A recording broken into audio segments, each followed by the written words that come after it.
Please take your seats. The program will begin shortly.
Welcome to Politico's policy briefing, Cybersecurity.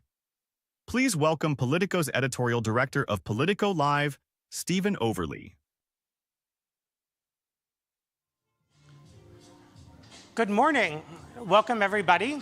I'm Stephen Overley. I'm the editorial director for Politico Live, and I'm host of the Politico Tech podcast. Excited to welcome you all here for an event that is happening at an important time, right? Rising and more increasingly sophisticated cybersecurity risks, and a lot of change in how the US is responding to those risks. So for our first conversation of the day, I'm delighted to bring to the stage Politico's cybersecurity editor, Rosie Perper, in conversation with Maine Senator Angus King.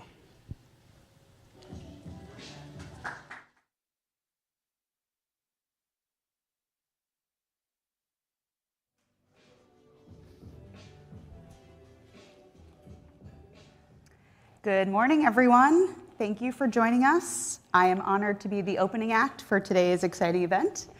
I'm Rosie Perper, Politico's cybersecurity editor, and I'm joined by Senator Angus King, who has been heavily influential on Capitol Hill in pushing for a cyber defense strategy and authoring legislation to combat the spread of AI-generated disinformation.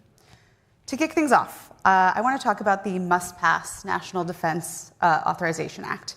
You sit on the Senate Armed Services Committee. Both the House and the Senate Armed Services Committee are working up their versions. Under the proposed budget, cyber programs will see massive cuts.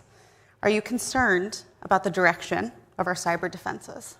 Absolutely. I'm very concerned. And the real hellscape, Rosie, isn't Chicago or Washington. It's the cyber domain. And we're having the shit kicked out of us. And we're disarming. We're unilaterally disarming at the same time. It's very concerning. I mean, there are some important provisions in the defense bill which we can talk about, but by and large, the cuts to CISA, State Department, Justice Department, aid, help to the states, assistance to the private sector, is all going in the wrong direction. And in terms of the amendments that you're hoping to get into the NDAA on the Senate side, can we talk about some of your cyber priorities? Well, the one that I'm most interested in is one that I've, that I've sponsored with Senator Tom Cotton, who's the chair of the Intelligence Committee. I have felt since my days on the solarium that one of the real problems with our response in cyberspace is a lack of a deterrent. This is a problem that's massive. It's growing exponentially. I think ransomware attacks increased 1,200% last year, and AI is just going to accelerate that. And as long, and particularly nation states, feel that there's going to be no response, there's no cost, they're going to continue to do it. No matter how good our defenses are, we're not going to be able to patch our way out of this. And in our whole national security posture is based upon the concept of deterrence. If you strike us, you will be struck back and it will hurt. That isn't true in cyber. We just keep getting and absorbing these hits. And so the amendment that Tom Cotton and I have charges the Secretary of Defense with developing a deterrent strategy over the next year and a half that will try to remedy this gap in our overall cyber defense. When you talk about deterrence, I know that the Trump administration has recently signaled an interest in shifting to a more offensive cyber posture. What would a more offensive cyber strategy look like? Well, what it means is that the adversary, if they're planning a cyber attack, has to realize that they're at risk. I mean, that's the whole theory of deterrence. And it doesn't necessarily have to be cyber for cyber. It can be some other kind of response, but it has to hurt. We're still waiting for the response to the Sony hack. What was that, 10 or 12 years ago? We're going to respond at a time and place of our choosing. Hasn't happened. Volt Typhoon, Salt Typhoon, no real response. And cyber is cheap in terms of conflict. So unless there's some price to be paid, why not? If you're sitting in the Politburo in the Kremlin, somebody says, well, let's attack the Russian, let's attack the American elections. You'd say, why not? There's not going to be any response, and who knows, maybe we can really screw them up. Do you feel like the administration is more focused on other types of warfare versus cyber warfare? And why is there not that much of a focus on cyber in comparison? I don't really know. I think there was the president has a bad taste in his mouth over CISA and the Chris Krebs certifying that the election of 2020 was safe. So CISA's taken a particularly strong hit. 30% of their staff is gone, almost in their entire leadership. The leadership of their regional offices are gone, and I think that's part of it. But we have to do both. As I say, you can't patch your way out of it, but you can sure as hell do a better job of defense than we've been doing, and shutting down the offices that are doing this. Here's an example. We created a position in the State Department to coordinate cyber matters internationally. That position has been vacant since January 25th. Nobody's even been nominated as far as I know.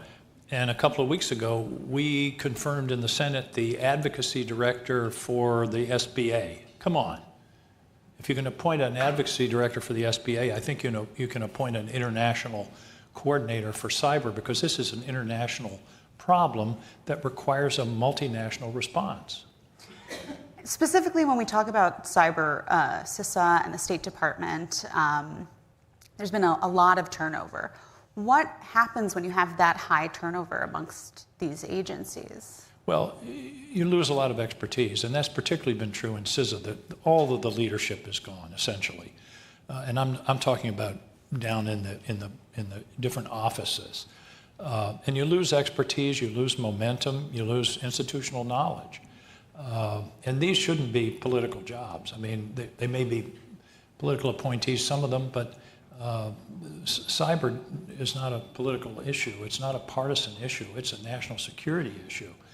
And here's another example. 85% of the target space in cyber is in the private sector. The office in CISA that is in charge of doing partnerships with the private sector, abolished. That's where we've got to work. The other problem is in the states. Now, there may be some states, Texas or New York or California, that have the capacity to have a significant cyber defense posture, but a lot of states don't. And one of the things that CISA did very successfully was to develop a relationship with the states, with the state election infrastructure, for example, that was very, very helpful because the states had somebody to call when they were worried about their infrastructure being penetrated. So that's where here's another example. There are 70,000 water systems in the United States. 70,000. Now, a few of them are big enough to have a cyber protection director. A lot of them are 2 or 3 persons running them. That's where we have to, this is public safety, this is national security, this is national defense. And a cyber attack is an attack. They may not have soldiers on the ground or parachutists, but it's an attack, and we should be treating it that way instead of as a kind of second level issue. This is the hellscape. The cyber domain is the hellscape right now. The number of attacks, the estimate I saw was 2 years ago, worldwide, the cost of cyber attacks was something like $8 trillion. The estimate is in 2 years it'll be 27. It's just growing dramatically, and this should be an all hands on deck, hair on fire kind of thing, and I don't see the administration moving in that direction. Yeah, and it seems like from the broader policies of the Trump administration that there's a move to shift responsibility onto the states as opposed to building up our... But that's unrealistic in this situation.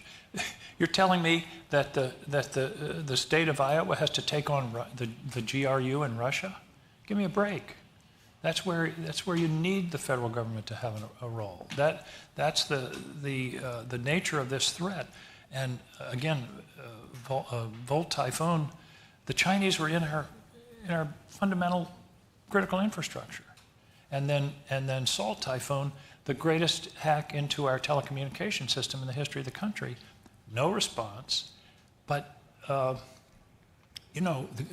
hacking into a water system in New Hampshire. We've got to help. The federal government can develop the expertise and the strong protocols that can help these smaller systems. The other thing is healthcare. Tremendous vulnerability in healthcare, and ransomware particularly is a vulnerability. And we're only going to see this, as I mentioned, with AI. We're going to see phishing attacks are up like 1,000%. Because AI makes it that much easier. In terms of the federal organization of our cyber agencies, I wanted to talk about the Office of the National Cyber Director and its role. Sean Carecross, our National Cyber Director, is speaking here shortly. As part of the Solarium Commission, you brought forward many policy recommendations that were enacted into law, including the creation of the Office of the National Cyber. That was one of our principal recommendations.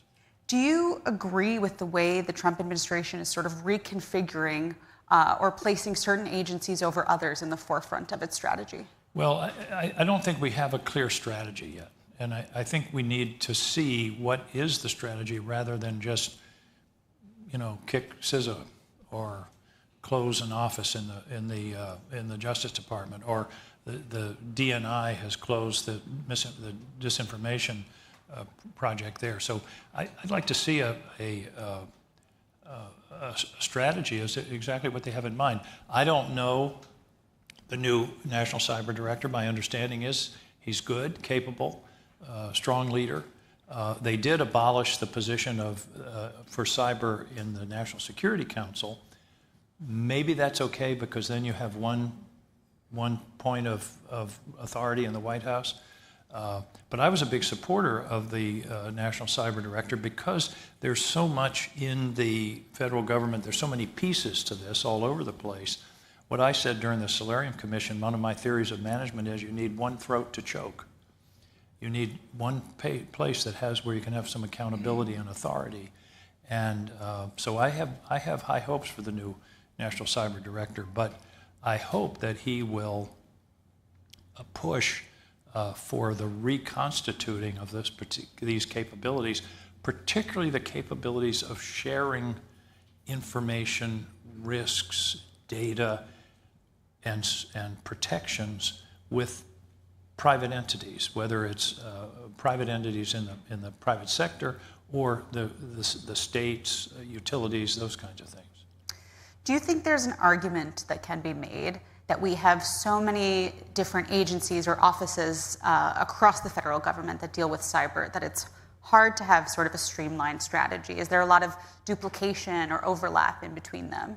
Well, of course there is, but I think there are distinct challenges, opportunities, responsibilities in the different agencies: Justice, ODNI, CIA, of course, Homeland Security. But I think it can. That was the whole idea of the National Cyber Director. To me, the strategy should not be to collapse the capacity underneath the National Cyber Director. That job was designed to be a coordination job. They have some authority over budgets, and so I think they can. He's got to have something to manage, and what worries me is this. What I have seen is an undercutting of the capacity of these various offices to respond. The risks, I just can't emphasize enough, are just exponentially greater than they were 5 years ago when we were working on the Cyber Solarium Commission. And why is that? Well, I think it's a combination of a number of things. As I said, one is, as far as state actors are concerned, why not? There's no deterrence. There's no risk, really. Why not go ahead? Number two, it's cheap. Number three, it's profitable. Number four, technology moves so fast. The bad guys can develop attack vectors as fast as you develop a defensive patch. And I think AI is just going to accelerate this. As I mentioned, I think I saw that phishing. I almost said phishing expeditions. Phishing attacks are up over 1,000%, mostly because AI allows you to fabricate false documents so readily. And you mentioned Salt Typhoon, Volt Typhoon, a lot of these Chinese state-linked groups. And the response to them, you said, is underwhelming, or has been so far. Do you think it's underwhelming is a polite term? What would be the term that you would use? I'd say zip, zero, nada. Yeah. Do you think it's a messaging issue that we're not explaining to people that these threats are so large, or it's an action issue? Where is the issue there? Well, there are two.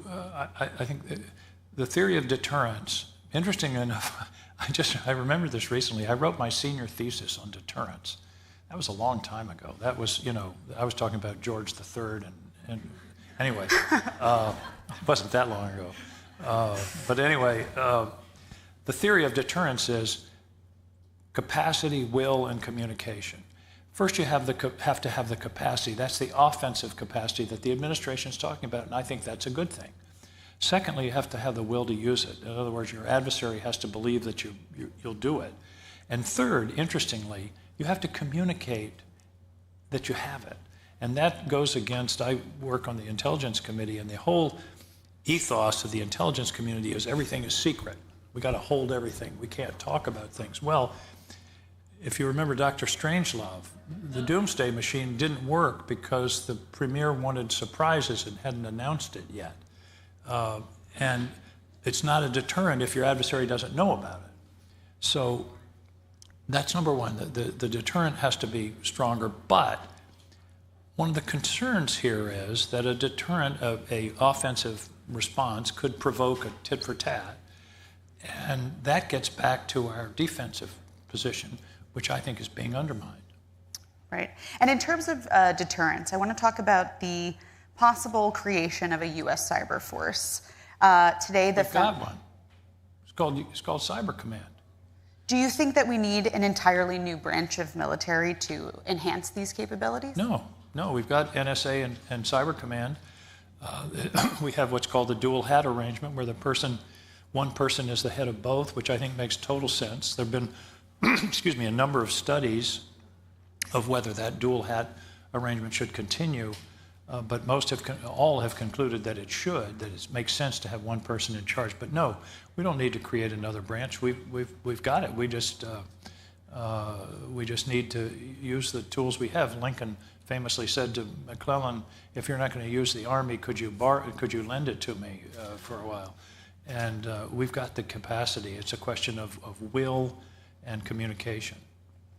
You're also, you mentioned intelligence. You're also a member of the Senate Select Committee on Intelligence. Earlier this year, you and your committee colleagues sounded the alarm about DOJ's seemingly unchecked access to classified and sensitive government materials.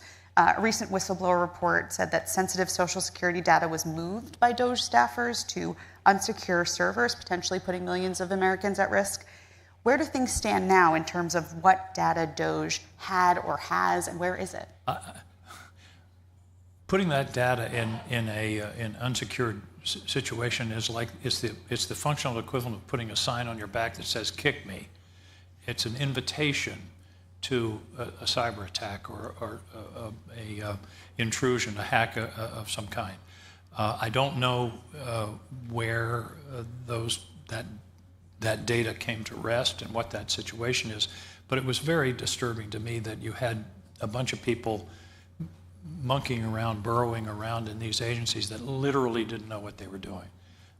The best example was in the first 2 or 3 days of DOJ, they fired, I think, 350 people at the Department of Energy who manage nuclear weapons. Genius. And about 3 days later, they realized the mistake they'd made and they hired them back. But the point is, and I don't, we can get off on DOJ. I'm not necessarily against in any way reforming government, trimming, analyzing, ending redundancies, saving money, all of that kind of thing. But it should be done in a thoughtful way, not all probationary employees. I mean, that is by definition arbitrary, and you ended up with losing some of the very best people. And speaking of Intel, there have been major changes to the Intel community at large under Director of National Intelligence Tulsi Gabbard. Last month, she announced plans to cut agency staff by nearly 50%, particularly teams focused on countering malign influence and cyber threats. How has Gabbard's leadership changed the intelligence community landscape, and how are those cuts impacting our ability? Well, an argument can be made that the Office of the DNI grew too much. It was originally designed, like the cyber director, as a coordination function because it came directly out of September 11th. It came directly out of the legislation created the Office of Director of National Intelligence because of the failure of the intelligence communities to talk to one another prior to September 11th. So the idea was to create this overall organization. I think most members of our committee, I know Tom Cotton feels this way, feels that it grew into its own intelligence agency, and that wasn't the intent. On the other hand, an office within the office that is focused upon malign influence and cyber risks, it seemed to me is something that makes sense because it's such a high priority. Again, if we were talking about, I don't know, the risk of drought or whatever, it's a danger. This is way beyond a danger. This is a threat to our country. If we got into a conflict with one of our major adversaries and all the lights suddenly went off all over the country, or the water systems went kaflooey, or transportation pipelines were shut down,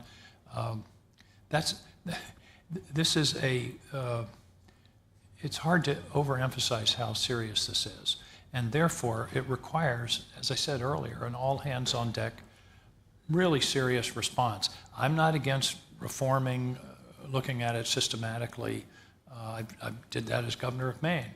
But not to do it in a kind of willy-nilly, the flavor of the day kind of thing. And plus, the administration, and I understand it to some extent, is one of the most difficult problems is disinformation, because you don't want the government to be the truth police. You don't want the government deciding what's accurate, what's inaccurate. On the other hand, if Russian trolls are creating content designed to divide us and foment division and violence, that's an attack. And that's something that we need to understand and be able to respond to, and particularly to be able to alert people of the source. I've always thought if you could somehow put a date line, you know, when you get something on the internet, if it said, if the date line Moscow, it might tip you off that maybe this is something you shouldn't take so seriously. And I understand concern about censorship and those kinds of things, but you can't ignore the disinformation, misinformation, because that's been a part of Russian strategy since the 20s. They used to have something called the Comintern, and part of their strategy in the earliest days of the communist state was propaganda and disinformation and division of their perceived adversaries, and nothing much has changed. And now, the only thing that's changed is now China's in the game, and they're really good at it. Thank you so much, Senator, for your time. Great to be with you. Pleasure.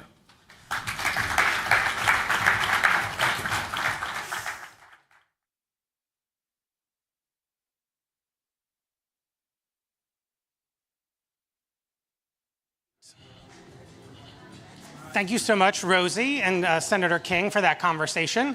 We're going to have a quick stage change to set up for our panel. You know, many of the cyber threats we're talking about today originate overseas, and we know that foreign adversaries of the United States are getting increasingly sophisticated in their attacks. And our next panel is going to talk all about new and emerging risks on the global front. Moderating that discussion is going to be Phelim Kine, the China correspondent for Politico, and he'll be joined by 4 cyber experts who I'm delighted to introduce. First, we'll have David Harveliz, the Assistant Secretary for Cyber Infrastructure Risk and Resilience Policy at the Department of Homeland Security. We have Caitlin Clark, who's the Senior Director of Cybersecurity Services at Venable. Retired Rear Admiral Mark Montgomery, the Senior Director of the Center on Cyber and Technology Innovation at the Foundation for Defense of Democracies.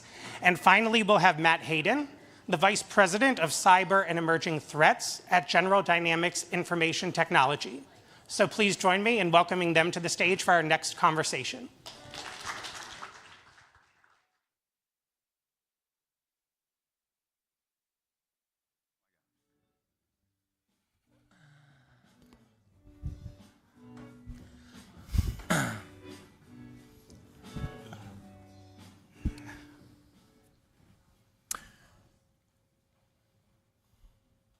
Good morning, everybody. Thank you so much for joining us today.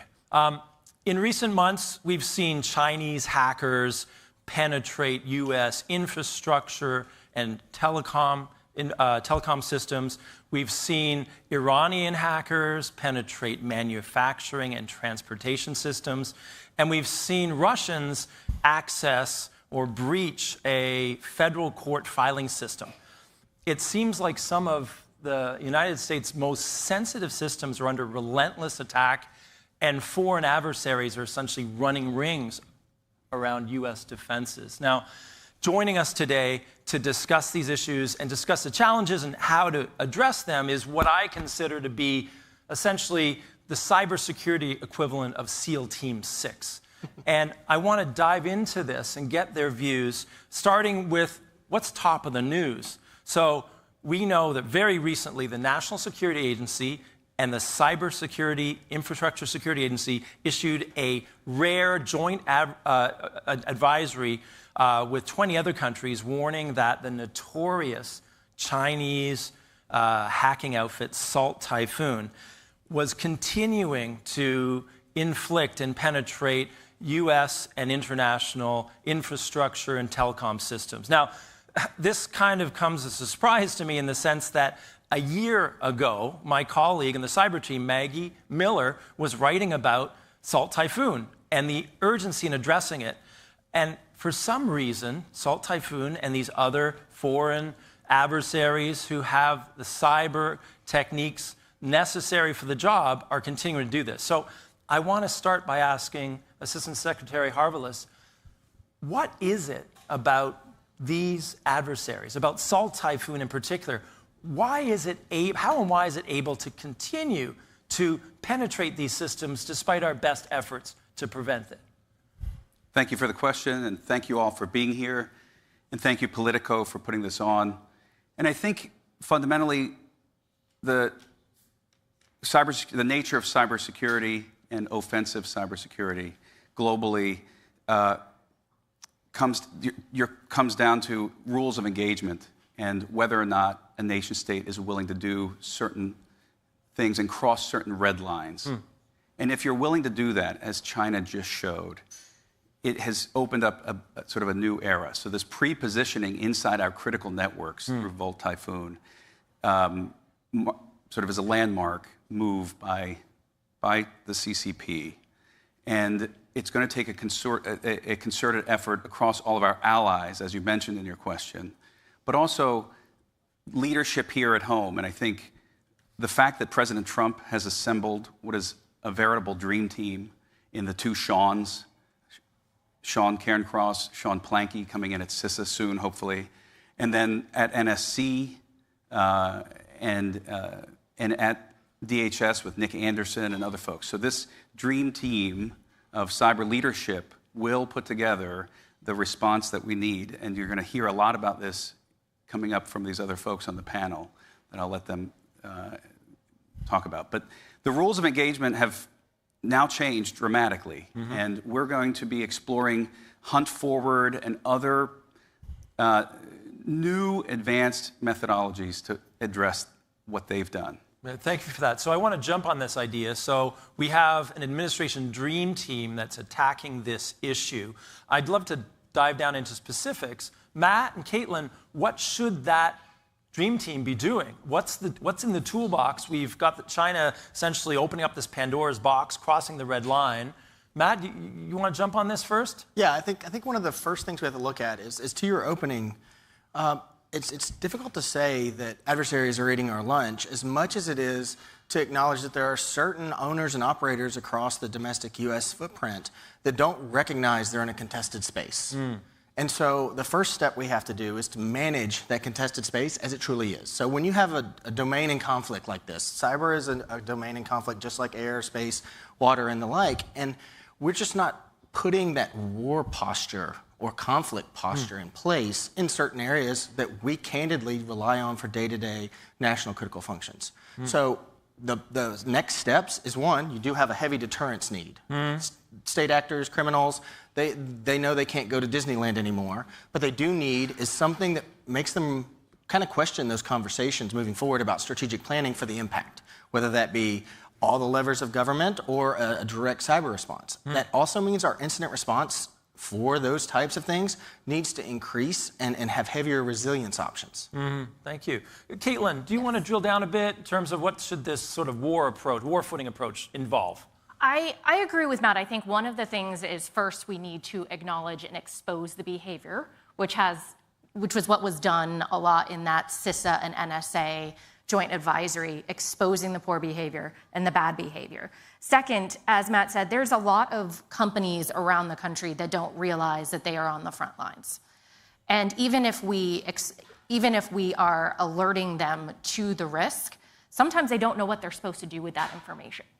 And there's a lot of information coming at them. So I think one of the things that I think would be beneficial is to really lay out the high priority and high impact controls and measures companies could take to address the risks that they're seeing from the Chinese nexus threat actors, because there's a lot out there. And if you're a small business or you're a medium-sized business and you have a lot of information coming in, you may not know what steps you're supposed to take first, or you may not be resourced to take all the steps at once. So really prioritizing where are the high impact controls that I can put in place to either disrupt the activity, detect the activity, or mitigate the risk. I think it's also really important that I'm going to talk about some things that my previous boss used to say about making it harder, costlier, and riskier for threat actors. Harder is we still need to close down on some of the lack of multi-factor authentication on endpoints, patching vulnerabilities in a timely manner. It's too easy for some of our adversaries to get in some places. Make it harder, make them have to work harder to get in and spend capital and resources to do it, and make it riskier so we detect them sooner, so that we can find that activity and expose it not only here in the US, but with our allies and partners. Can I jump on for a second? Because I'm all on industry needs to do more. But the other problem is the federal government has come up way short here. In the previous administrations, we had both Trump 45 and Biden, we didn't have near enough spending by the sector-based management agencies. So we haven't had a Secretary of Agriculture who's prioritized cybersecurity, but we have an adversary that does. We haven't had a Secretary of Homeland Health and Human Services that's prioritized cybersecurity, but the adversary has. Most of these agencies don't spend near enough. So I am excited, as Secretary Harlow said, for getting Sean Carencross in there, empowered as the National Cyber Director to force federal agencies. Department of Agriculture spent $250,000 on being a sector-based management agency. Around this room, we all know that's one FTE, that's one human being running a website. Secretary of Education did the same thing after saying he was going to prioritize it. So what I'll say, Phelan, is that they absolutely have to prioritize this inside the government as well if we're going to be a good partner. So I am excited in that regard for this new leadership coming in, having a fresh path to get funding. Right. And I'll just say, just quickly. Fair criticism, sir? Well, you know, in D.C., I guess throwing money at the problem it doesn't really work in cybersecurity. It's when you look at things like AI and post-quantum encryption, it's not something that we can just hire, bodies to fill seats and throw money at. We need very sophisticated, very intelligent responses to that, and we need world-class executives to lead those responses, and that's what President Trump has put together with Sean Carencross, Sean Planke, and the rest of the folks. All right, I want to pick up on that point in terms of the tools necessary for the job. So lawmakers haven't been sitting on their hands in this regard. In 2019, they created the Cyberspace Security Commission, which essentially drilled down on this. 2 years later, came down with recommendations for cybersecurity focusing on close cooperation with allies and partners, denying benefits to the perpetrators, and punishing the perpetrators. Now, Mark, you were on that commission. 4 years later, have administrations not enacted those recommendations, or do we need to jump ahead to what you say is the need for a cyber force to address these full time, noting that Senator Angus King really attacked this just now? So there's two different things. Senator King was the chairman, I was the executive director, and you can see you're about to see that we do disagree on things. We did agree on getting about 80 things done, of which about 60 have gotten done. There's been some regression at the end of the Biden administration and certainly at the beginning of the Trump administration, I think mostly due to DOJ, not due to the federal agencies. I think that recovery with good leadership, you could easily recover those things. But there's some work needed, and I'm not a fan of, as he is, and he is not a fan of Tulsi Gabbard cutting the CTIC and the Cyber Threat Intelligence Center at DNI and the Foreign Malign Influence Center. Both of those were unique, required, standalone capabilities that we absolutely need as a government to fight the Chinese and Russians who are going after us every day. Now, you asked about Cyberforce. That's a recommendation we came up with after the commission. I believe in it. This has much more to do. This is where Senator King says we don't need it because we have Cyber Command. And I love Senator King, but that's a fundamental misunderstanding of how the military works. I'm a 35-year retired admiral. I know how the military works. We have something called force generation and force employment. Cyber Command is force employment. That's where you go kill things and break things, right? Force generation is how you build the men and women and the equipment to go break them. Our four military services, Army, Navy, Air Force, Marines, and now Guardian, Space Force, are doing a terrible job building cyber capacity. And that's because for every one of them, it's a high priority, number 13 or 14 out of 16 or 17. And when you're priority 13 out of 16, you don't get fed at the trough. So no service properly builds the cyber force that we need. Our cyber force today is 6,700 or on-net operators. It was 6,400 when we started it, a goal of 6,400 14 years ago. Who here is going to argue that the enemy's only grown 3%? In fact, the enemy on net operators, the Chinese, we think have grown about 1,000%, while we grew 3%. I'm not sure 1,000% is right. I know 3% is wrong. It's wrong because the services won't generate forces, so you need a cyber force. By the way, FDD released a paper this morning at 6 a.m. on how to do a cyber force, so you can go read that. Very timely. I just want to pick up on this. Assistant Secretary Harvallis, Tulsi Gabbard couldn't be here today, but it's mentioned from Mark that she did cut certain agencies or elements of cyber defense. I just wonder, do you see that as problematic, or we didn't really need those things? It's a question of throwing money at stuff that wasn't being well spent. I think Director Gabbard's been doing an amazing job.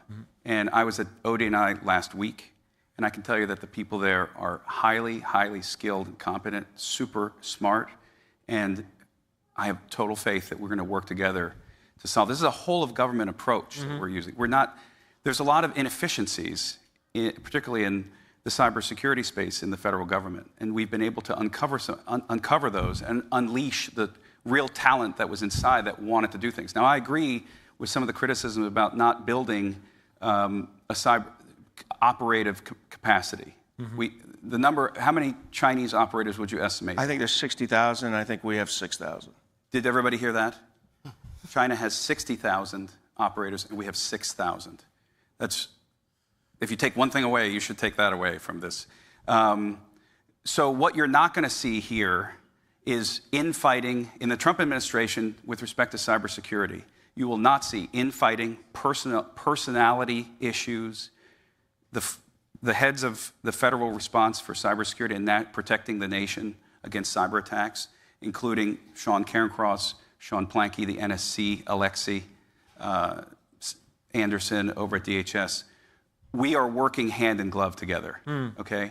And we're identifying where there's gaps, we're identifying where there's overlaps, and you'll be very pleased with the results, especially over at ODNI.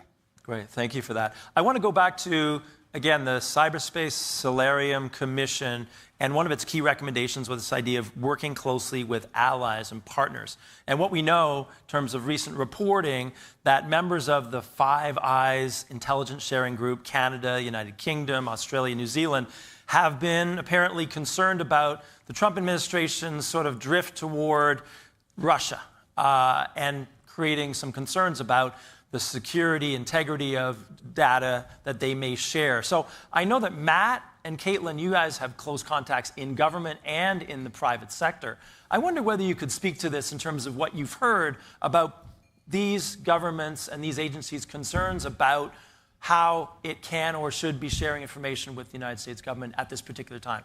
I'd say at this, I have not heard anything from folks concerned about sharing information with the government because of any perceived change in approach to Russia. What I will say is, what I've heard from private sector is a lot of concern about the expiration of the Cyber Information Sharing Act of 2015, which expires on September 30th of this year, which provides liability protection, antitrust protection to businesses who share cyber threat indicators and defensive measures with the US government and amongst themselves. That's what I'm hearing more of, is the concern of that a law that's been in place for the last 10 years, which has really underpinned a lot of the sector-to-sector coordination, the private sector to government coordination and sharing of cyber threat indicators. There's a lot of concern if that goes away and is not reauthorized by midnight on the 30th, what that will do to private sector defenses, to information sharing writ large. Right. Well, Matt, I'd like you to jump in on there, but also this mention of the fact that this important legislation is about to expire at the end of this month. It could create sort of a blackout for information sharing. Could you tell us what your concerns might be in terms of how that legislation might fare on the Hill and how this new legislation, this new form of the bill, how it addresses or improves the older one? So what we're looking at is likely a kick the can approach on reauthorizing it for a short-term period. Candidly, that's good enough for me. I mean, we're looking at making sure the lights don't turn off.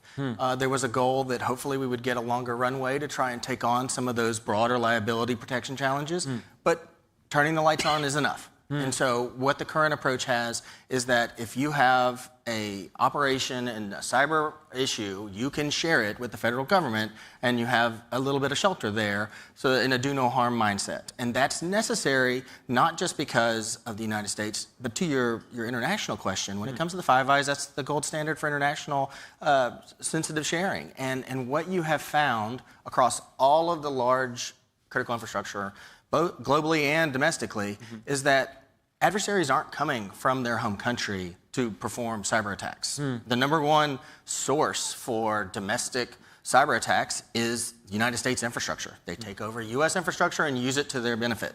So we actually have a petri dish of adversary activity on our own infrastructure trying to attack us that we really have to share with others, because when we go to the UK, that's the same conversation. They're like, it's actually coming from the UK infrastructure. And so it balances and bases around.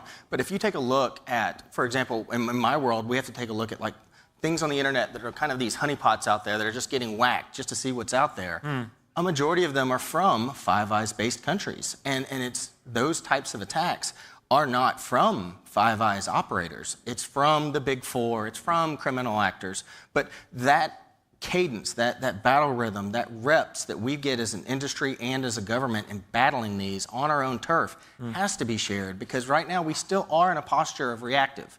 So we have to take one hit and make sure it doesn't get hit by another. So whether that's kind of the insert your bird of prey approach, eagle, falcon, what have you, when you see that beacon of light that something's popped, you have to be able to migrate over and make sure everybody knows about it so they can't use it twice. It also makes countering offensive cyber very expensive for that adversary. If you burn their tool, they can't use it again. Right. Hey, on the Russia, I just want to say, and I'm critical of the Trump administration, but this is a kind of a BS line that countries won't share with us for that. I mean, we had WikiLeaks and Snowden. I mean, if you weren't going to share with us, we already gave you the reason not to do it. This isn't fair to the Trump administration. I think what they're doing is some very limited intelligence around Ukraine is not being shared. I disagree with doing that, but that's the president's choice. But it's not fair to attribute to him at this point any collapse of the intelligence community sharing environment. We did enough damage over the last 10 years with leakers. Fair enough. And by the way, so Chairman Garbarino's version of the renewal passed out of committee unanimously, and we're very supportive of that. I was very proud to be there when it received that unanimous vote. And I thank you for what you said about that. I concur. And I'll just say this: when we asked our allies to consider, putting Huawei in their critical core 5G networks, we got a lot of pushback, and we didn't abandon our information sharing with them. And I think it's a non-starter issue. And the best part about CISA 2015, Garbarino's reauthorization, is he renames it, I think, Wigwam. Because the CISA thing... It's WIMWIG. WIMWIG, whatever. WIMWIG. The CISA thing was crazy. Rand Paul could not get it out of his head and kept thinking it was the actual agency. I think we have an opportunity here. I don't know anybody's going to name an agency WIMWIG. Yeah, so I think we have a win there. Right. So focus, drilling down on China. So the Chinese government says repeatedly that U.S. accusations of Chinese cyber hacking, whatever, are groundless. And they add sort of this Darvo deny attack, reverse victim offender angle by saying that the U.S. is the biggest offender in the cyber security, the cyber attack realm. They call the U.S. the biggest threat to China's cyber security. My question open question to the panel. Is the U.S. accusing China and those foreign adversaries of basically the same things that the U.S. does in terms of cyber espionage, cyber spycraft? Or is there something fundamentally different about what China does and how it does it? Jump ball. Mark. I'll go first. I say, look, we got to separate Volt Typhoon and Salt Typhoon. One is operational preparation of the battlefield. That's Volt Typhoon. That's putting stuff in so at a later date you can come back, either an access or malware, so you can go back, exploit it in wartime. The other is espionage. Salt Typhoon, there was a lot of espionage in there. On espionage, you can criticize somebody, but we each do it, and we acknowledge we do it. But on the operational preparation of the battlefield, we found them in are inherently public health and safety systems. They were in some other systems, too, that are more national security, like transportation. But they were in our public health and safety systems with malware and hooks, accesses to get back in later on. That's inappropriate. We have, when they have 60,000 offensive attackers, they don't have like the 1,000 lawyers you need to manage them. But our 6,000 offensive operators have about 100 lawyers to manage them, and they do a pretty good job making sure that we don't break, that we are not intentionally attacking civilian infrastructure. We assess our collateral damage very carefully. That is not what China is. They wantonly attack. So their espionage is okay. We can bitch about it, but we got to acknowledge it's okay. The operational preparation of the battlefield is warlike activity.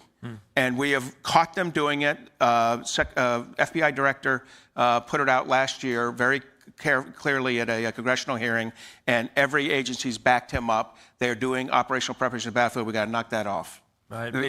Sir. 100 lawyers per operator. Show of hands, how many people know what a Uyghur is? Yeah, of course. Okay, great. This is Washington, I'm glad. And DHS just put out an alert on Uyghur imports from Uyghur concentration camps. When you walk in here, you see a protest outside, right? The big white tent, right? Freedom of speech, we have the Constitution. I don't think it's even appropriate to compare what America stands for compared to what the CCP is doing to their own people, promoting around the world.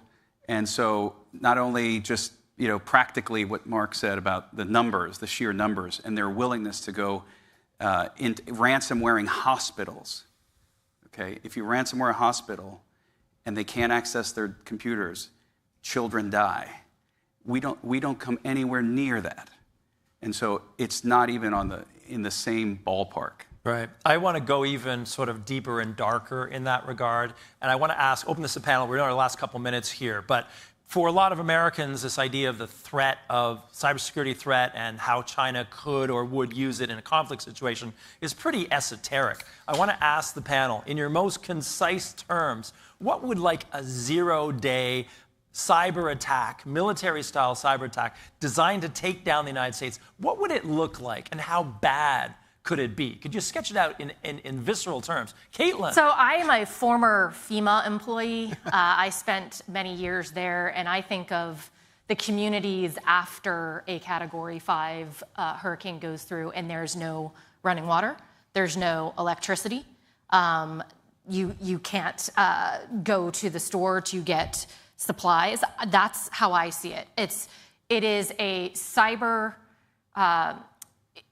version of a hurricane, a Category 5 hurricane going through. Fair but enough. instead of a localized attack, localized impact zone, it could be nationwide. Right. This is where National Cyber Director is coming up next. He should be asked, there's something called continuity of the economy planning, which is how you do it. The Biden administration passed on this 2 or 3 times. How do you organize yourself for that worst day in cyberspace? We are not ready. We have FEMA for some of the spill on aisle 3, but we don't have a plan for how cybersecurity prioritizes the recovery of all your networks in a way driven by national security, economics, prosperity, and public health and safety. I'll say yes, just real quick. Sir. Yeah. It's not pretty. Yeah. The last administration left us in a hole, but we are working day and night to make sure that we don't have to go through that. And I think that's a good place to end. Thank you very much for being here and sharing this with us, everyone. Give him a hand. Thank you. Thank you. Thanks very much. Thank you so much, sir. Appreciate it. Thanks.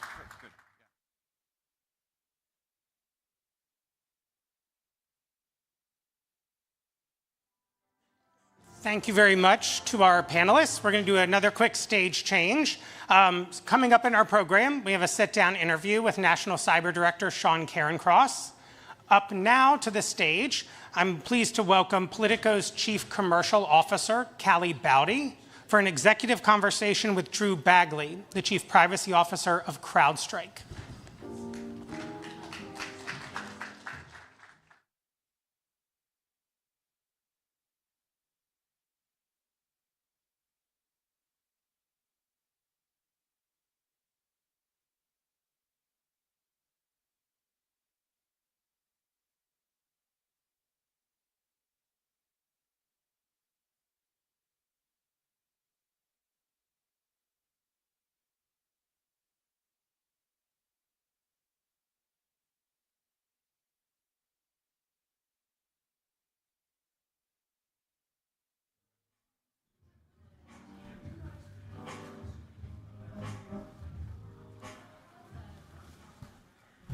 Good morning, everyone. Thank you so much for joining us. I'm Callie Bowdy, Chief Commercial Officer at Politico, and we're pleased to have you joining us today for a timely conversation about one of the most closely watched topics in Washington and across every critical industry, which is artificial intelligence. AI is advancing at an extraordinary pace, reshaping economies, national security, and the way organizations the world over operate. But policymakers are grappling with how to strike the right balance between encouraging innovation and addressing the risks that come with transformative technologies. To help us explore these issues, I'm joined today by Drew Bagley, Chief Privacy Officer at CrowdStrike. And Drew leads CrowdStrike's global work on cybersecurity, privacy policy, bringing deep expertise at the intersection of technology, law, and public policy. Drew, great to see you again, and thanks so much for joining us. Great to see you, too. Thanks for having me. Let's dive right in here.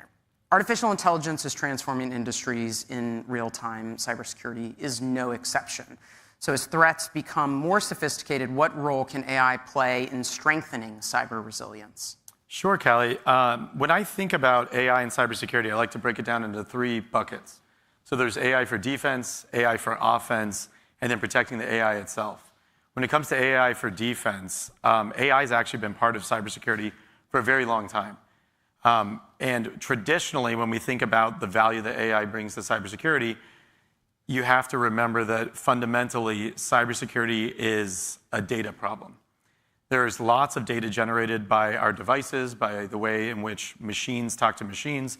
Users interact with machines all the time. And the key is really to derive signal from noise to figure out what's anomalous and what behavior that's anomalous is actually malicious versus what's benign, that's going on all the time. And over time, as devices get more complex, as the ways in which we all as users interact with devices becomes more and more complex, there's a lot more data.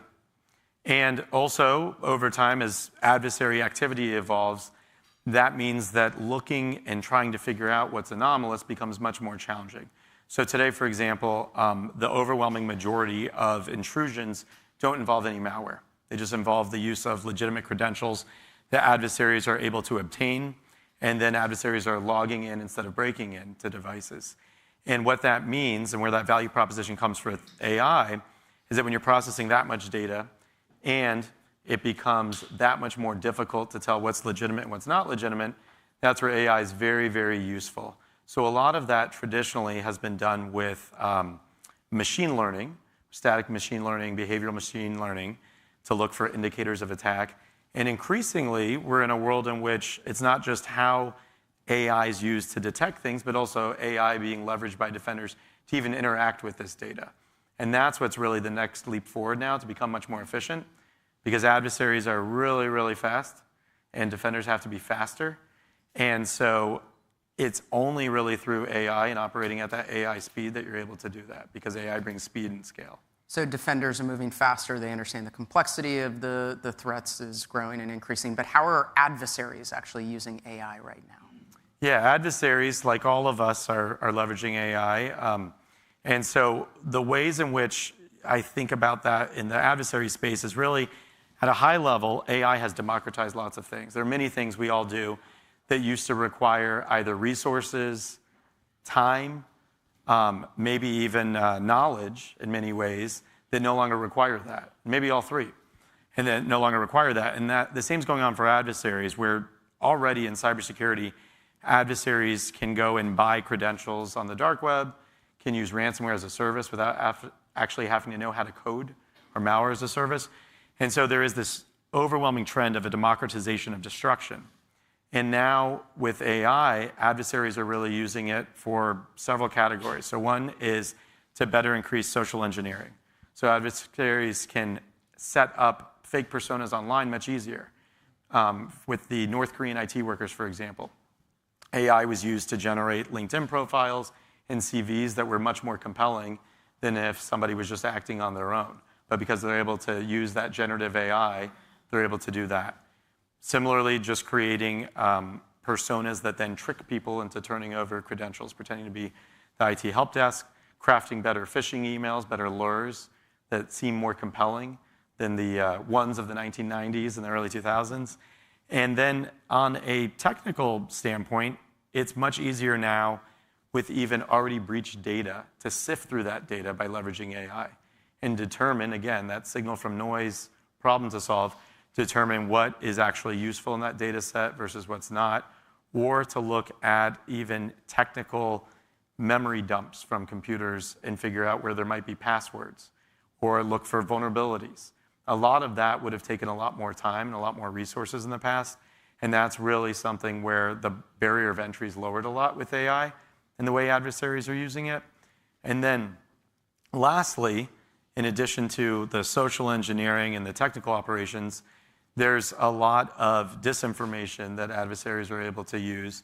So we can think of disinformation obviously in a geopolitical sense, but disinformation also in terms of just even fraud.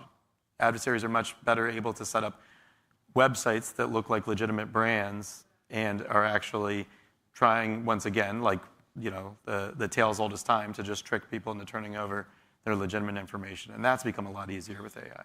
So you mentioned earlier about generative AI, which is something that I think most folks are really familiar with. But let's talk for a second about agentic AI, known for its autonomous decision-making capabilities, that's been generating a lot of buzz recently. For those who may be less familiar, can you explain how this could influence the way that we think about cybersecurity going forward? Yeah, absolutely. I think a lot about agentic AI is moving us from our interaction with AI today generally being ask and answer, where you ask a question to an LLM and we get some sort of answer that may or may not be right sometimes. And then we're moving to this really ask and act. So we're asking for something to be done and then actions are being taken, because agentic AI is goal-oriented. And then there's a series of tasks that are predefined that are carried out by the agentic AI. And this is something that's revolutionary in so many realms and so many industries where I don't think we really know the full potential yet. But in cybersecurity in particular, we're already seeing this operationalized and having tremendous effect. So when we think about agentic AI in cybersecurity, one of the primary use cases is really for prioritization. So if you're a defender and you're dealing with a lot of potential alerts, any of those could be an actual intrusion, they could be false positives, they could be alerts, but they might not be the top priority to get to. It might be that there's more important alerts. So for figuring out that prioritization, that's where agentic AI is able to really look at the data and then create a sort of list of priorities for the defender to go after. But then secondly, agentic AI also is able to be used to actually take action. So traditionally, even when there is good information, there's an alert, and a defender knows that maybe there could be an adversary on a network, maybe they need to change credentials to get them off, maybe there's some sort of malware they need to delete, or maybe there's some sort of vulnerabilities they need to patch. That's something where then it's up to the defender to kick off that process, figure out when to do it, and do that at scale. And now that's where agentic AI can actually propose a list of actions, have the human sign off on it, and then take those actions. So like with any new technology, there are debates among policymakers about how to best regulate AI. When it comes to new laws and regulations for AI and cybersecurity, how do you think policymakers can strike the right balance between encouraging innovation and managing potential risks too? Yeah, I think first of all, it's important to start with the right lens and remember that AI is a technology like any other. In some ways, it allows you to do things at speed and at scale, but it's still a technology. It's not an end state. And so regulating AI for the sake of AI is rarely going to be the best approach. Instead, it's really important to be very tailored and think about the harms or the risks that policymakers are actually trying to protect against, and figure out, is that really because AI is being used, or is AI just potentially allowing something that already was illegal to be done at speed and scale? Or is there something novel about AI actually being in place? So if you break down AI to its components, you really have the data, the identities and the credentials interacting with the data, and then the systems powering the AI. And there's a lot of hardware hosting all of that and everything. And so one of the things to think about then is, with each of those components, what is it that maybe needs to be regulated or doesn't need to be regulated? And so if you take, for example, data, we can think about privacy. We're going to care about privacy whether our data is in an AI system or whether it's in a database. And similarly, in terms of how we regulate it, it might not be novel just the fact that AI is being used. It might be that we still care about certain types of data, and then there's other types of data that's less sensitive, and other types of data that's public and not sensitive at all. And so I think really what's more effective is to think about it that way, right? If we're regulating privacy, then are our privacy laws sufficient for AI? If we're regulating something else that is, deals more with outcomes, is that sufficient or not, rather than just focusing on the AI itself? And fundamentally, I think really in the regulatory environment, it's really important to actually be incentivizing the adoption of AI, the adoption of automating tasks, of doing things more efficiently and more accurately. So it has to be good AI, trustworthy AI, and that's where a lot of the guidance actually should be focused on, is making sure the AI is trustworthy and then also secure. The White House recently released its AI action plan, calling for rapid AI innovation and adoption across critical industries, including cybersecurity. So what steps can policymakers take to better support the adoption of AI-powered security tools across government agencies and key infrastructure sectors? Yeah, the action plan was a fantastic step forward, because with the action plan from the White House, there really is this push to incentivize the adoption of AI. But importantly, throughout the action plan, several times, security is mentioned. Security is a huge part of what's in the action plan, not just AI for security, but also securing the AI itself. And I think that's fundamentally important, because AI is going to increasingly disappear into our tech stack, to where we're not going to think about it in the same way we don't really think about the components of the internet. And it's important to really make sure that we're thinking about the security of the AI as part of that. But also the action plan calls out securing critical infrastructure. And then the critical infrastructure that increasingly will actually be critical infrastructure that the AI is hosted on. So we can think about the data centers, we can think about the power plants, and then all the different ways we as users are interacting with AI today, but increasingly all the different ways in which other AI is going to be interacting with other AI. So security is a huge part of it. So I think in terms of steps as part of that action plan, it really is roll out adoption and really set an example by doing it right, by making sure that secure AI is being rolled out, by making sure that from a procurement standpoint, the right technologies are being purchased to secure that AI. I think that's fundamentally important. A quick follow-up, what can the private sector do to support this innovation in this process? Yeah, I think that's twofold. So I think first of all, there's innovators in this space. Cybersecurity innovators must continue to innovate by focusing on what the adversary is doing, not merely what feature sounds good like it will sell, but really keeping up in at pace with what adversaries are doing, so that that innovation is really driven in a real way to protect against threats. And then secondly, I think in the private sector, for large organizations that might not be the innovators of cybersecurity technology, to actually be adopting cybersecurity best practices, leveraging technology in a way that really serves as a model, that is going to be influential. That's influential today already.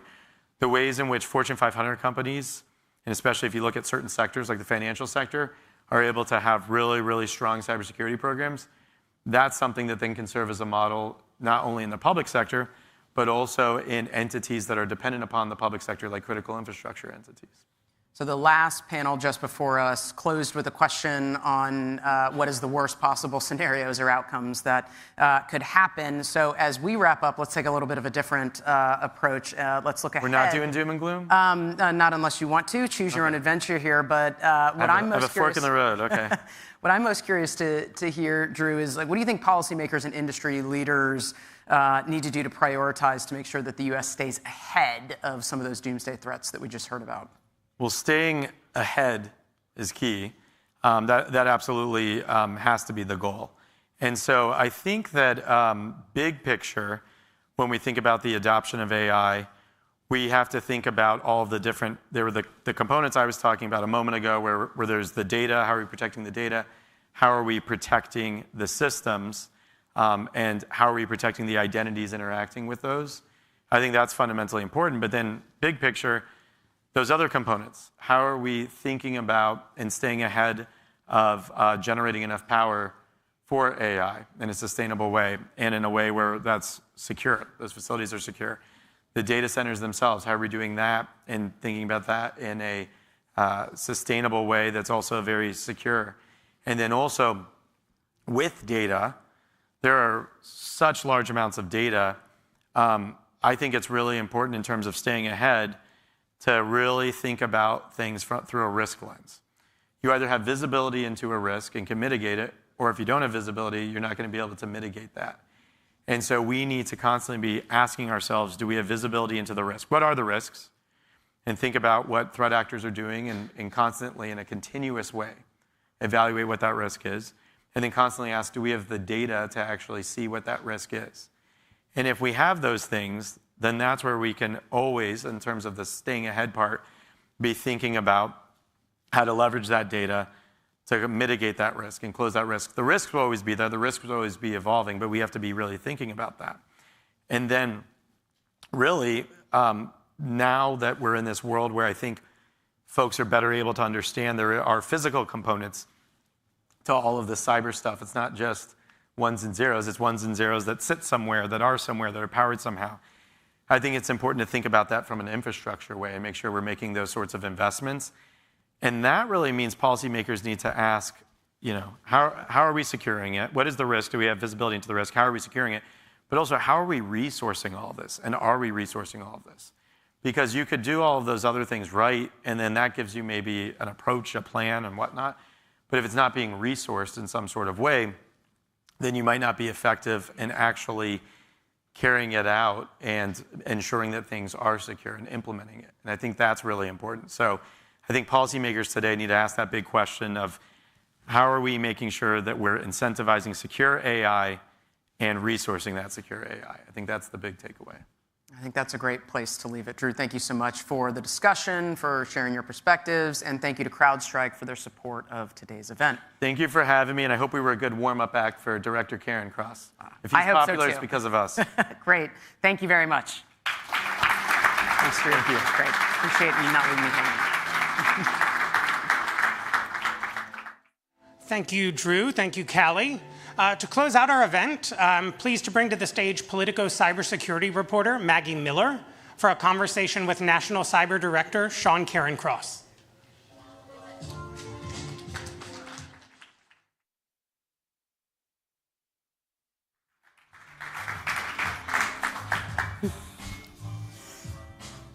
Well, hello, and thanks for being here this morning and staying through till the last panel of the day. And I like to think we've saved the best for last.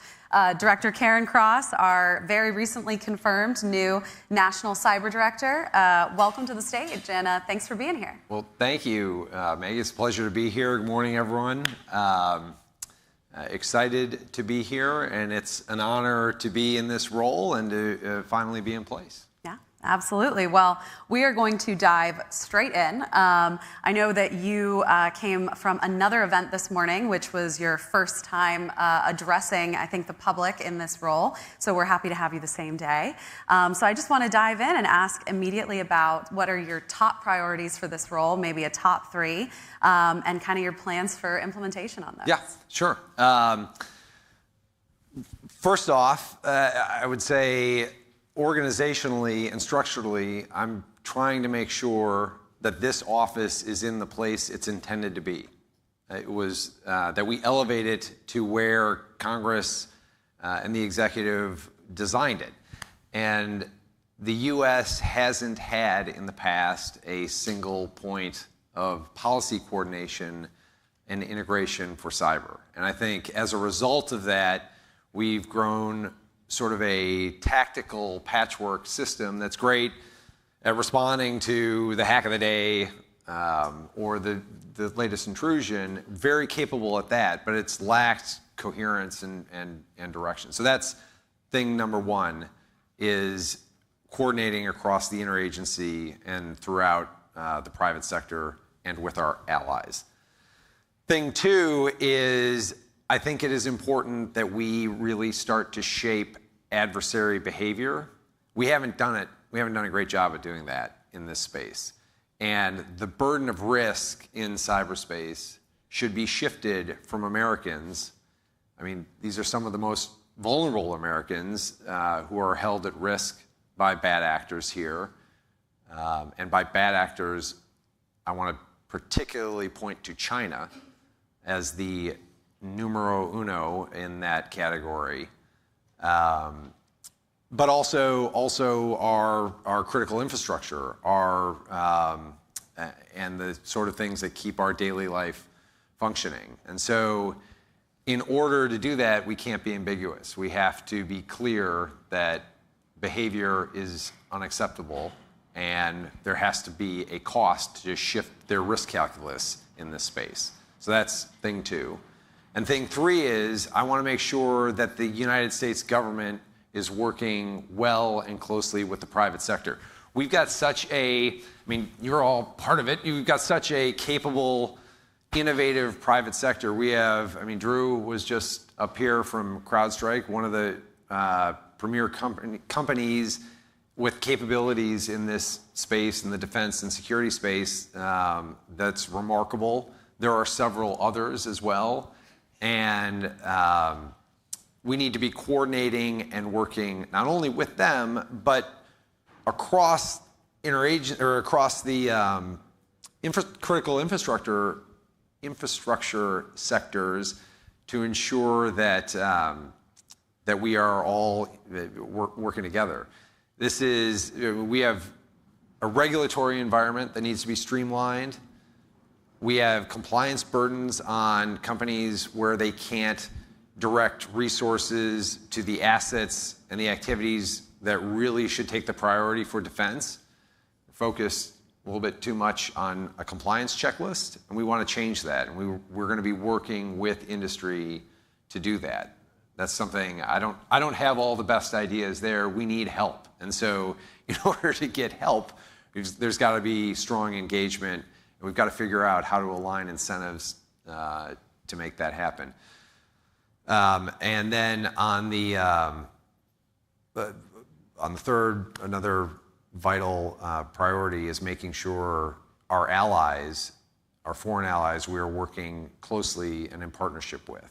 And these are countries that are facing the same threats that we are, the same problem sets. They're, in particular, the Five Eyes nations that we work so closely with. Really looking forward to continuing to engage there. There's a lot to be done. There's many partners around the world who are looking for help as China attempts to export a surveillance state across planet Earth, country by country, continent by continent. We have to engage to help fight that, and looking forward to doing it. Thank you for kind of going around the horn on that. And I want to follow up on a few of those priorities. I guess we'll start with the last one. You were talking about wanting to engage with allies and partners, especially on the Five Eyes partnership. What is that going to look like? Are we going to see you taking some trips to some of these allied countries, holding any sort of engagements at the White House? What should we be watching for? Yeah, no, I think both. Look, I love going to meet people where they are. I think that's important. I think it builds strong relationships. I think it sends an important message. So I'm looking forward to traveling, and that would be a priority area to get out and do. And we're happy, as always, to host. There's plenty that brings people to DC, and we are more than happy to make that a focus. Mm-hmm. And I want to go back to your second point on pushing back against, I suppose, cyber attacks against the U.S. This is something I know that's been a focus for the administration and lawmakers since the end of last year when we had the Salt Typhoon hack come up, compromising millions of Americans' telecommunications. Can you talk a little bit more about what you can say that isn't classified, what some of that pushback might look like, and the conversations within the administration on doing that? Sure. Well, here's what I'll say. Salt, and it's not just Salt, Volt Typhoon. Volt Typhoon is pre-positioning on critical infrastructure. There's one reason to do that, and that is to impose a strategic dilemma on the United States. And the United States, in no other sphere, really allows that to happen. And so, and Salt Typhoon is one of the largest espionage campaigns in the history of espionage. It's not something to be shrugged off, or the actions of some benign, strategic competitor, or whatever the standard language is around China's actions. This is activity that's meant to do us harm, and we should send a message that it's unacceptable. What's the latest in terms of the response to Salt Typhoon, since you brought it up and that's been such a major focus of my reporting? Yeah, this is something that has been unaddressed for it's over a year, and I think that has not served the country well, and we are endeavoring to change that, and we will. Yeah. I want to also look at how you're looking at how the ONCD will operate within the White House and within the wider Trump administration. You know, we saw under the Biden administration the office be established, but we also saw sort of competing centers of power with the National Security Council and with CISA. So how are you hoping that your office will operate in tandem with those two groups? Yeah, well, let me just back up and say a little bit about President Trump and Susie Wiles and the way that they have structured the White House. It's a team.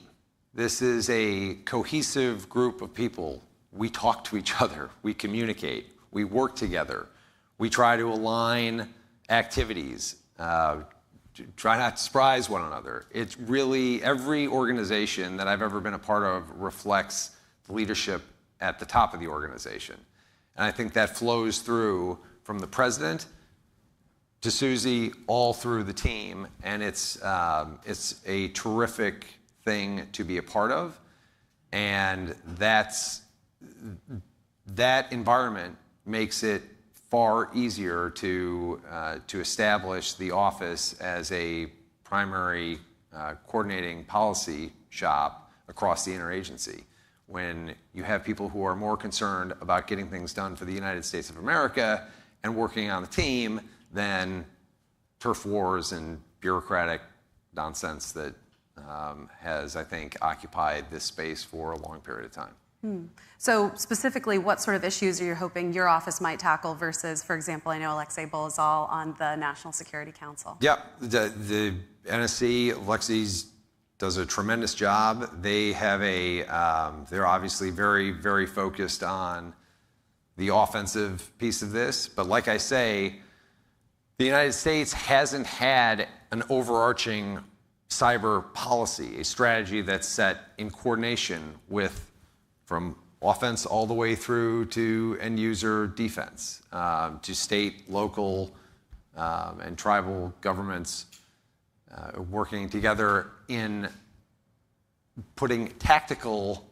operations and policies in place that support and feed into that strategy. And that is what we are going to do. And I know not long, I suppose about 2 months before you were confirmed, President Trump signed an executive order on cybersecurity, which was aimed at amending 2 previous orders signed by Presidents Obama and Biden. How is your office involved in implementing that order? Yeah, well, like everything, the president has laid out a vision for America to reclaim superiority in this space. We're involved. That's the sort of strategy that sets an administration strategy, and we are designing policy and action to support it. Do you think there might be future executive orders on cyber or tech that you want to tease? I mean, Maggie, you never know what the future holds. Yeah. But no, listen, it's important that the same message be sent in this space, that we are continuing to move forward, that we are going to lean into building an enduring and lasting advantage in cyberspace in a coordinated way that hasn't been done before. And I know that your office, just came in, just moved into the office a couple weeks ago, but I believe you're statutorily staffed up, you can be, to 85. What is your approach to getting a larger team in place, or maybe making a smaller team? Well, my approach has always been in any organization, form has to follow function. So I really don't look at filling seats as a win. We are building a strong team. We have great talent on our team. I'm proud. In fact, I'm humbled by the people who have decided to come on board and help out. And we are, as you will see, moving forward, we're building out that team. And as I need to fill them, or as we need to fill them, we will. I know that one issue that's always been kind of on the minds of both industry and the federal government is the cyber workforce issue. What can you tease in terms of what your office is looking at? Yeah, look, in cyber workforce, we need the workforce to get it done, and there are no shortage of cyber roles. But I think there is a tremendous opportunity here to align academia, the private sector, military, to build a pipeline that develops talent and shares it. We ought to be building a patriotic cyber force. It shouldn't necessarily be I'm getting into cyber because I just want to make money. There should be an alignment of incentive. This is something to do on behalf of your country. There's a service component here, and there is a broad range of opportunity in the federal government, in the private sector, to utilize structures that exist today and grow them and build them out to incentivize people to get into this. I have a real interest in this. I think there are some innovative ways. I think there are ways to involve venture capital and opportunities to build a self-sustaining startup community that should be infused into the training. I think there should be, when I'm talking about existing structures, I'm talking about certificate programs and vocational schools, not necessarily a 4-year degree to do this. There ought to be perhaps a service component as part of this, not necessarily military, but across the USG. And I think there should be, and there are, huge incentives to align between where I am on this and the administration and government is, and the private sector. I think it's really exciting. I think we've got a chance to really build it out. Yeah. And I think I might get chased off the stage if I don't ask you a question about AI, which is, of course, the focus of the panel before this. What are some of the AI-related threats that you're most looking at? And so you should ask what's a good AI question in the yeah. Oh, I chat. should, but you know. Well, listen. I was listening to what Drew was talking about as he was wrapping up, and it's. He was making the point, and it's such an important one, as AI it becomes infused into the tech stack, and I think his words were sort of disappears into the stack and just becomes something that people are accustomed to. Getting the security and the integrity right at the outset is an important piece, is a vital piece, and it's something that's going to be impacting Americans and the globe daily life moving forward.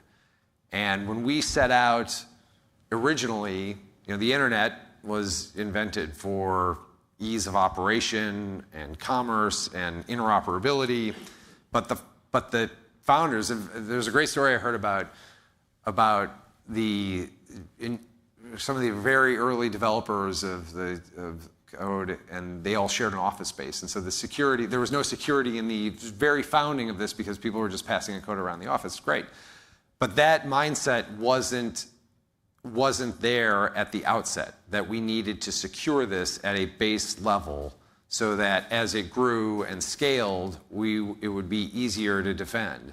And that needs to be there with AI. And I know the AI action plan, the task force on AI, that Michael Kratsios is doing such a tremendous job running, is very switched on to this issue, and we're working in close collaboration and looking forward to making sure we do everything we can to make that happen. Well, whenever you have any announcements on that, we'll happily cover. You've talked a lot about private sector collaboration. Are there specific industries that you're hoping to zero in on? For example, under the previous administration, there were efforts around the water sector. There were efforts around a couple other sectors. Are there any you feel you really need to focus on? Yeah, well, I think they're called critical infrastructure sectors for a reason, and but yes, there are. Listen, every one of these sectors is important to Americans' daily lives. Power, energy, finance, water, telecom systems are vital. I would have a very hard time telling you one is not important. But we, like everything you do, you have to prioritize, and there needs to be a process that you work through, or you're doing everything and getting nothing done. And so, as we move forward, there are certainly actors in these sectors that are vital, that do such a tremendous amount of work in each of these sectors, and we'll be working closely with them. At the same time, water is a great example of, there's no one company that runs this sector that's easy to work with. A lot of these are very small operators. They don't have the resources or the funding needed to defend themselves. They can't be expected, and frankly, no American company should be expected to stand alone in defense of foreign aggression. That's not what the private sector is necessarily designed to do. It's the makeup of our system that our infrastructure is privately run, but it's the government's job to work to integrate that defense. And so we look forward to working with governors, state and local officials, in really developing policies that have practical solutions, and that we scale off of those successes to make sure that we're pushing them sector-wide. What are your thoughts on regulation versus voluntary? Well, I'm not sure I take the... Let me change the premise of the question. Regulation is important.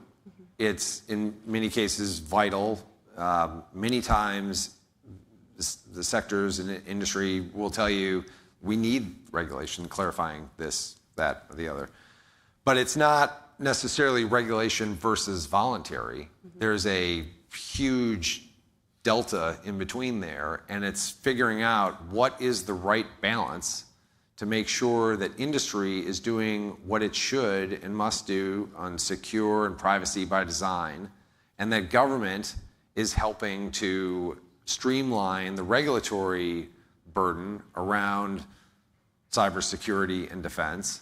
Because right now, I feel like if you lean toward just regulation as a default, what you're essentially doing is building up a compliance checklist, and someone gets whacked by the Chinese or the Russians, and then turns around and the USG whacks them again, and that's not how it should be. Companies ought to be able to dedicate resources toward the actions and the assets that they have that need protecting. I mean, they've got priorities too. They can't do everything at the same scale or priority. And so we've got to work together to figure that out. And like I said at the outset, that takes engagement by industry. Everyone says regulatory harmonization, which is really buzzwordy and corporate-y sounding.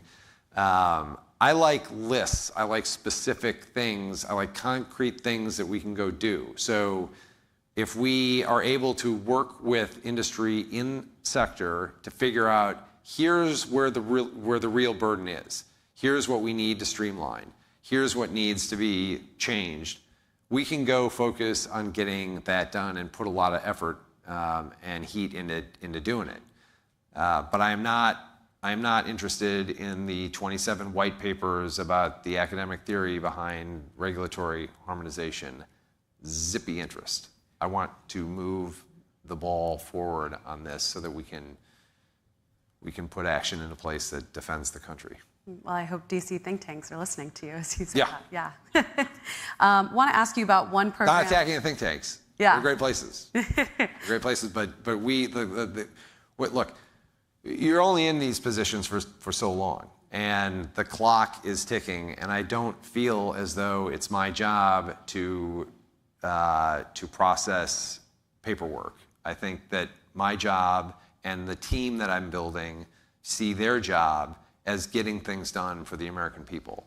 And that's why I say that's hard to do if you don't have a strategy that says this is the goal that we are driving towards. So we're putting that in place so that everyone across the interagency and all our colleagues that we work with, that the private sector can go, got it, I understand where we're moving, I understand how we can align resources in connection with that to pursue it and work together to get it done. That's the idea.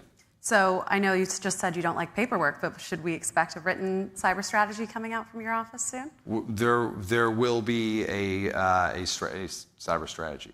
Okay, stay tuned. Yes. I guess, as we start to run out of time, now that you're in the role, you're still settling in, but, Congress established your office. We had Senator King here earlier, who was one of those. Do you feel that you have all the statutory ability to accomplish what you want to, or is there anything you feel that Congress could go back and do?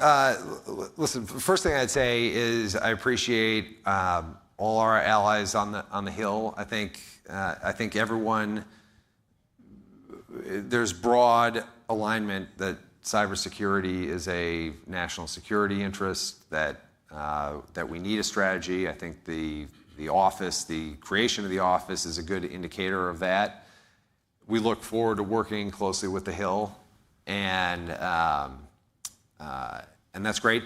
On the legislative side, I'm not focused on asking for new authority. I'm focused on working with what we have and working to maximize the impact that we can have on that. And if what we do works and we need authority to make it lasting, or we need to embed it, or we can scale it somewhere, or it's useful in some way, that is a great basis to go to Congress and say, look, something here is working, let's move forward on this. I'm less interested in legislating or working on legislation in a vacuum, and more interested in executing. Mm-hmm. It is the executive branch. So that's Indeed. Yeah. Well, I want to say thank you so much for your time today, Director Karen Cross. Welcome to the new position. And please stand by for closing remarks from Politico Live's editorial director, Stephen Overley. Thanks so much. Thanks, Pete. Yeah. Thanks, everyone. Appreciate it. Yeah, I think we're going to go out. Excellent. Thank you, Maggie. Thank you, Director Karen Cross, for that conversation. That does conclude our program. I want to thank all of you for being here, both in the room and on the live stream. I'd like to thank our sponsor, CrowdStrike, for their support. That's all. Enjoy the rest of your Tuesday.